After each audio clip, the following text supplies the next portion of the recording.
কেন?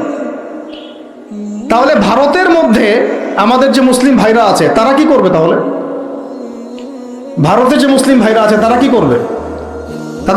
তারা কি ওদের পা ধরে করবে, সালাম করবে? হিন্দুদের পা ধরে সালাম করবে?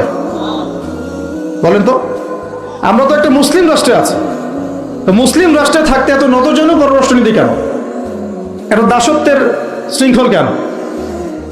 তো তিনি দাওয়াতের কাজ শুরু করেছেন প্রথম কি দিয়ে, এটা একটা ফ্যাক্ট।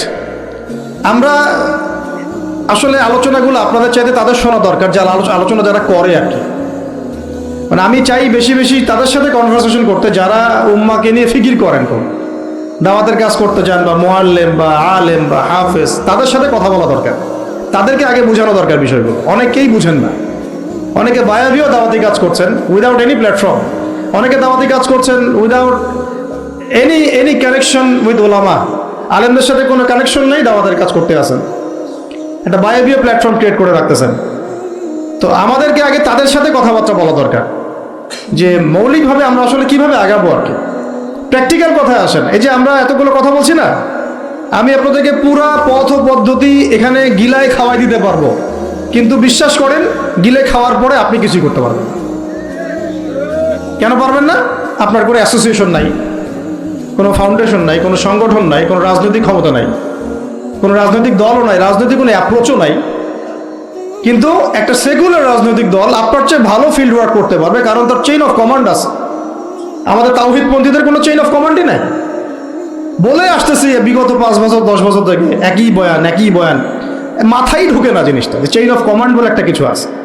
যেখানে একজন আমির নাই, যেখানে একজন ইমারা নাই, একটা আমির নাই, আসসামউ ওয়া তাআ নাই, বায়আ নাই, যেখানে শুনলাম মানলাম আনুগত্য করলাম, আমির মামুর জামা ইমারা এগুলো নাই, সেখানে তো চেইন অফ কমান্ড আসবে না।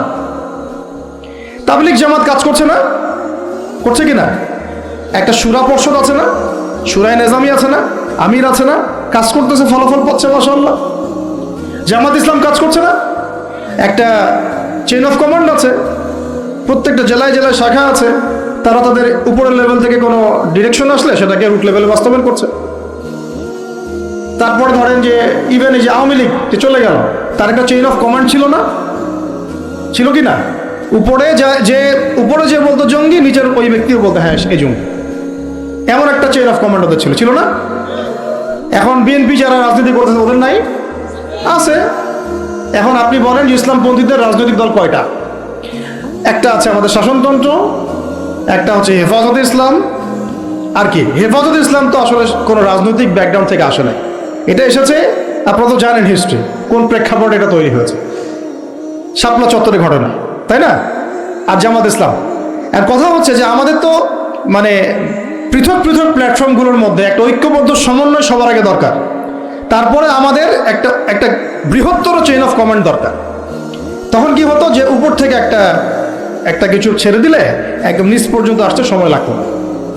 এখন এগুলোর বাইরে আবার যারা চান যে না কোরআন এবং হাদিস, ইসলামী ইমারা শরিয়া এগুলো বাস্তবায়ন হবে, দাওয়াতের সাথে সাথে জিহাদ থাকতে হবে, এবং আমরা কোনো গণতন্ত্র সেকুলারিজম এইসব পশ্চিমা আদর্শে যাব না, তারা ফেসবুকে বায়োবিও ঘুরে বেড়াচ্ছেন। সব ফেসবুকে বায়োবিও ঘুরে বেড়াচ্ছেন, ইউটিউবে ইন্ডিভিজুয়ালি কাজ করছেন, সবার নিজস্ব স্বতন্ত্র মার্কাস, মাকতাবা ইত্যাদি, কোনো সমন্বিত প্রয়াস নাই। এইভাবে তো হবে না। এইভাবে কি হবে? সর্বোচ্চ এককভাবে কিছু দাওয়াত দেওয়া যাবে, কিন্তু নবী সাল্লাল্লাহু আলাইহি ওয়াসাল্লাম ওহী প্রাপ্ত হওয়ার পরেই দাওয়াতের যে কাজ শুরু করলেন, এটাই চেইন অফ কমান্ড। সুবহানাল্লাহ। একটা জামার মধ্যে তিনি সবাইকে নিয়ে আসছেন। খেয়াল করে দেখেন, প্রথম ওহী আসলো কি সংক্রান্ত? ইকরা বিসমি রাব্বিকাল্লাযী খালাক। এই তো পড়ুন আপনার রবের নামে যিনি আপনাকে সৃষ্টি করেছেন। তো পড়া তিনি কি পড়তে পারতেন? তিনি তো পড়তেও পারতেন না। তিনি তো বলছেন যে মা আনা বিকারি, আমি তো পড়তে জানি না, তারপরে তাকেই পড়তে বলা হচ্ছে। আপনি পড়ুন, কারণ এই জ্ঞানতাত্ত্বিক রেভলিউশন ব্যতীত সমাজ সংস্কার সম্ভব না। এখন আমরা সমাজ সংস্কার সবাই করতে চাচ্ছি, কম বেশি সবার জায়গা থেকে, পড়াশোনা কেউ করতে চায় না। আল্লাহর কসম করে বলছি, যারা ইভেন দাওয়াতের কাজ করছে এইসব জায়গায় আমরা যারা দাঁড়ায় আছি না, তাদের অনেকেই ওলামায়ে কেরামের সাথে কোনো তাআল্লুকই নাই, কোনো সিলেবাস নাই, কোনো পড়াশোনা নাই, কোনো ক্রাইটেরিয়া নাই, কোনো অ্যারাবিক শেখার কোনো ফিকির নাই, কোরআন শেখার কোনো ফিকির নাই, তাফসির শেখার কোনো ফিকির নাই, আসি আমি দাওয়াতের কাজ করতেছি, সুবহানাল্লাহ, মানুষ আমাকে সেলিব্রিটি মনে করে, দ্যাটস অল। এভাবে হয়? এভাবে কি দাওয়াতের কাজ হয়? অথচ নবী সাল্লাল্লাহু আলাইহি ওয়াসাল্লামকে আল্লাহ পাক পড়তে বলছেন। তাহলে প্রথম দরকার আমাদের জ্ঞানতাত্ত্বিক রেভলিউশন, যেটা বললাম যে বিগত 50 বছরে অলরেডি আমাদের ঘরে ঘরে একজন করে আলেম, একজন করে হাফেজ থাকা উচিত ছিল। এটা বিগত 50 বছরের শিক্ষা সিস্টেমটা এমনভাবে সাজানো হয়েছিল যেটা একটা ধর্মনিরপেক্ষ শিক্ষা সিস্টেম। এটা এই যে একটা ছেলে বসে আছে 30 বছর বয়স, ওর তো অধিকার ছিল যে সে এসএসসি এইচএসসি অনার্স মাস্টার্স লেভেলে এসে কোরআনের অর্থ করার যোগ্যতা অর্জন করবে, এটা তার রাইটস ছিল অ্যাজ এ মুসলিম কান্ট্রির একজন সিভিলিয়ান হিসেবে। তার রাইটস ছিল এটা, যে আমি একজন মুসলিম কান্ট্রির সিভিলিয়ান, আমার রাইটস আছে স্কুলে গিয়ে কোরআন শেখার, কলেজে গিয়ে কোরআনের তাফসীর শেখার, অনার্স লেভেলে গিয়ে হাদিস পড়তে শেখার, হাদিসের মুতাআলা করার, ইভেন সে মাস্টার্সের পরে ইফতা দেওয়ার মতো যোগ্যতা অর্জন করতে পারতো যদি শিক্ষা সিস্টেমটার মধ্যে সমন্বয় থাকতো। কিচ্ছু করা হয় না এইসব লেভেলে। 50 বছর ধরে এই জাতিকে শিক্ষার অন্ধকারে রাখা হয়েছে। কওমি মাদ্রাসাগুলো যদি না থাকতো এই দেশ থেকে ইসলামকে মিটাই ফেলে দিত এরা, এটা বাস্তবতা। আলিয়া মাদ্রাসার একটা চমৎকার সিলেবাস ছিল, কিন্তু আস্তে আস্তে ওটাকে এমনভাবে বিকৃত করছিল, এটাকে এমনভাবে দলীয়করণ করেছিল যে ওখান থেকে, আরে ওয়াল্লাহি আমি বলছি, আল্লাহর কসম করে বলছি, আমি নিজেও ভাইবা নিয়েছি অনেকে, 3টা সেন্টেন্স দিলে 3টা সেন্টেন্সের পার্থক্য করতে পারছে না। বিশ্বাস করবেন কি সেন্টেন্স? একটি কিতাব, এটি একটি কিতাব, এই কিতাবটি, 3টা সেন্টেন্স আরবি করতে দিয়েছি, গত পরশু দিন করতে পারে নাই, কামিল পাস। একটি কিতাব, এই কিতাবটি, আর এটি একটি কিতাব, 3টা সেন্টেন্সের পার্থক্য করতে দিয়েছে, কিচ্ছু না। এটা মাদানী নেসাবের প্রথম বছরের পড়া। তাহলে সিগা ধরছি, গর্দান বলতে পারতেছে না, এবারও দিতে দিলে এবারও দিতে পারছে না। এটা পারবে না তো জেনারেল মানুষের, আপনারা তো ইসলামিক লাইনে পড়েছেন, আপনারা পারবেন না কেন? কেন পারবেন না? তাহলে কি পড়াশোনা করলেন? ওখানে তো 10 বছর সময় ঢেলে দিয়েছে।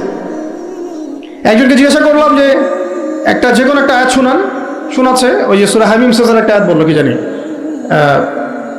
ওই যে ইন্নাল্লাযীনা ক্বালু রাব্বুনাল্লাহ সুম্মা ইসতাকামু তাতানাজ্জালু আলাইহিল মালায়েকা, এই যে আয়াতটা আছে না, আল্লা তাখাফু ওয়া লা তাহজানু। ঠিক আছে ভাই, এখন অর্থটা বলেন। অর্থ বলতে পারে না। তাতানাজ্জালুর গর্দান দেন, মাসদার বলেন, বলতে পারে না। আলিয়া মাদ্রাসা থেকে পড়াশোনা করেছেন, দাখিল আলিম ফাজিল করেছেন, বলতে পারে না। এটা আপনারাও জানেন, ওলামায়ে কেরাম যারা বসে আছেন, যে অবস্থা কি। শুধু কওমি মাদ্রাসাগুলোর এই মেহনতগুলো যদি না থাকতো, তাহলে অরিজিনাল ইসলামকে তারা মিটাই ফেলে দিত বাংলাদেশ থেকে। টিকে আছে এখন। কিন্তু আমি ওইদিকে যাচ্ছি না, ওইটা অন্য আলোচনা, এটা আমাদের ভিতরের কথা হচ্ছে একজন জেনারেল শিক্ষিত ছেলে, যে এদেশের মুসলিম নাগরিক, তার রাইটস আছে প্রাইমারি স্কুলে সে কোরআন তেলাওয়াত করা শিখবে। শিখতে পারে নাই কেন পারে নাই? পিতা মাতাও তো মাশাআল্লাহ সুবহানাল্লাহ সেই কোয়ালিটি। ছেলে 10 বছরে কিছু শিখুক না শিখুক, বাংলা ইংরেজি অঙ্ক তাকে শিখতে হবে। কোরআন হাদিস এগুলো তো কোনো বিষয়, এগুলো কোনো বিষয় হলো আপনাদের কাছে? আল্লাহর কসম এগুলো দামি নাই। ওই একদিন দুদিন ওয়াজ মাহফিলে আইসা আবেগ দেখার।